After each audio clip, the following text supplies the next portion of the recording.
Tenemos ahora información en desarrollo, siempre hablando de la pandemia del COVID-19. Tenemos contacto en directo vía virtual con el doctor Edwin Rodolfo García para poder hablar un poco más sobre qué está pasando no solo en nuestro país, sino en el mundo. Así que, doctor García, bienvenido a TN23. Iniciemos hablando cuál es la postura de los médicos en relación a lo que está pasando, por ejemplo, en otros países que ya están levantando las medidas y aunque se está avanzando con el proceso de vacunación, han indicado que pueden quitarse con las mascarillas.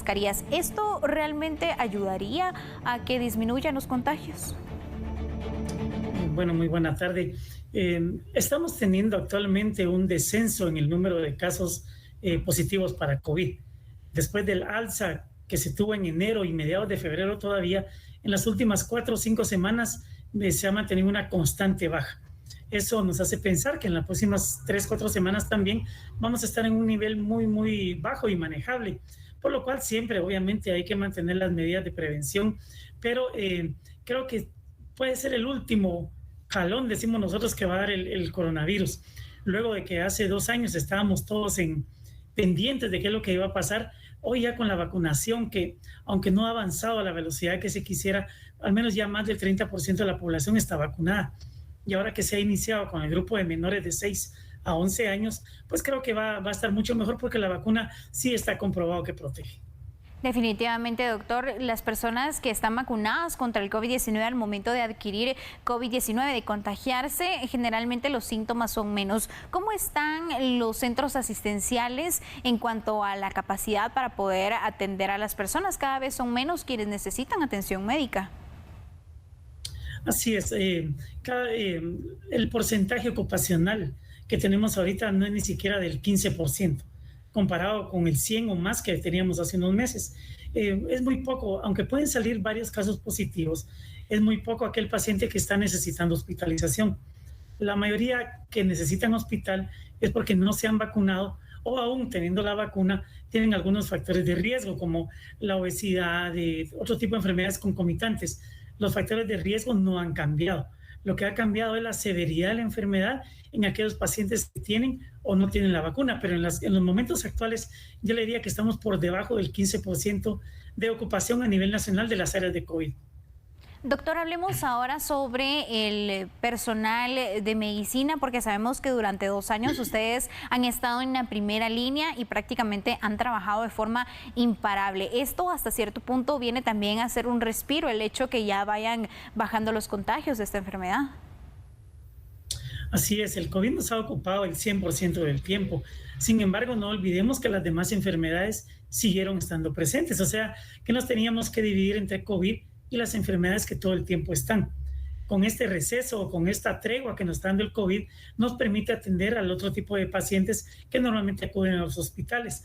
Nos ha permitido rediseñar algunas estrategias de atención y pues estamos esperando que ya conforme la vacunación avance, ya no sea necesario saturar los hospitales como estuvieron hasta el mes de octubre o noviembre del año pasado. Doctor, ¿cuáles son las principales lecciones en cuanto a la atención de pacientes contra el COVID-19, tomando en cuenta que también varios del personal de salud, y no hablemos no solo de médicos, enfermeras, sino también de personal administrativo, en el momento que aún no se tenía acceso a la vacuna, ellos murieron? Así que, ¿cuáles son también esas lecciones que deja la pandemia? Bueno, yo creo que la lección principal es que todos nos cuidamos entre todos. Si yo me cuido a los de mi entorno y viceversa. Creo que la lección principal acá es que independientemente de la severidad con que nos ha dado el COVID, y lamentablemente muchos partieron por esa causa, la principal lección es de que nos tenemos que cuidar. Uno cuida a los demás lo cuidan a uno y no debemos bajar la guardia todavía. Aunque estamos cerca del final, o al menos de retomar en cierta parte la normalidad, no estamos todavía para descuidarnos. No hay que relajarse. El uso de la mascarilla, la distancia y el alcohol es lo principal y eso no ha variado todavía.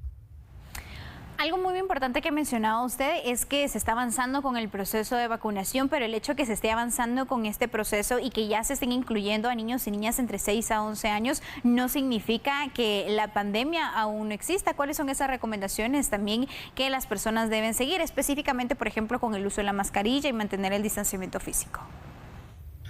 Así es, conforme avanza la vacunación, pues evidentemente van a reducir los casos, pero las recomendaciones son universales. la mascarilla no debemos de dejar de usarla, salvo que sea para un momento como alimentarse, tomar agua o algo muy necesario. Sobre todo si estamos en espacio cerrado, que es en donde más el virus puede atacar.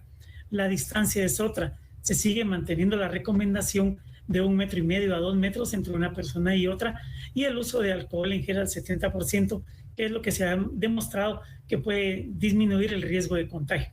De todos estos son importantes, pero la mascarilla diría yo que es la que ocupa el primer lugar.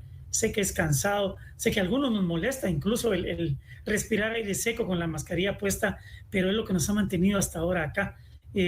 Un descuido del virus solo necesita un par de minutos para poder entrar. Con 15 minutos o más que yo esté en contagio con una persona que sea portadora o que tiene COVID y yo no tengo mascarilla, tengo un alto chance de contagiarme. Doctor, ya nos mencionaba usted estas recomendaciones, también la importancia de la vacunación contra el COVID-19, el esfuerzo que está realizando el personal de salud en el contexto de la pandemia. Ahora, para finalizar, hablemos de estas variantes del COVID-19, porque sabemos que a inicios pues había un repunte de contagios, no solo en Guatemala, sino a nivel mundial por la variante Omicron. ¿Podría haber otra variante que venga nuevamente a incrementar los contagios? Según los expertos, Omicron es la variante que quedará dominante en el mundo, al menos por el resto del año. Aunque ahora se han mencionado algunos tipos nuevos que han aparecido en lugares como China, no es todavía como para alarmarse, puede ser un brote local solamente. La Omicron se quedará ya como una enfermedad endémica. Ya dentro de poco la OMS la va a declarar así. El COVID, variante Omicron, será la que prevalezca. Hacia esa tienen que ir dirigidas las acciones. Evidentemente la vacuna tendrá que ser producida para este tipo de virus, pero se quedará, ya se quedó con nosotros. Estamos a poco de terminar, primero Dios, en unas 12 semanas debe ser declarado ya como una enfermedad endémica. Ya sabemos después de prácticamente 2 años en qué temporada, qué estación del año este virus nos va a atacar. Entonces ya lo podemos esperar con las medidas que todos conocidas.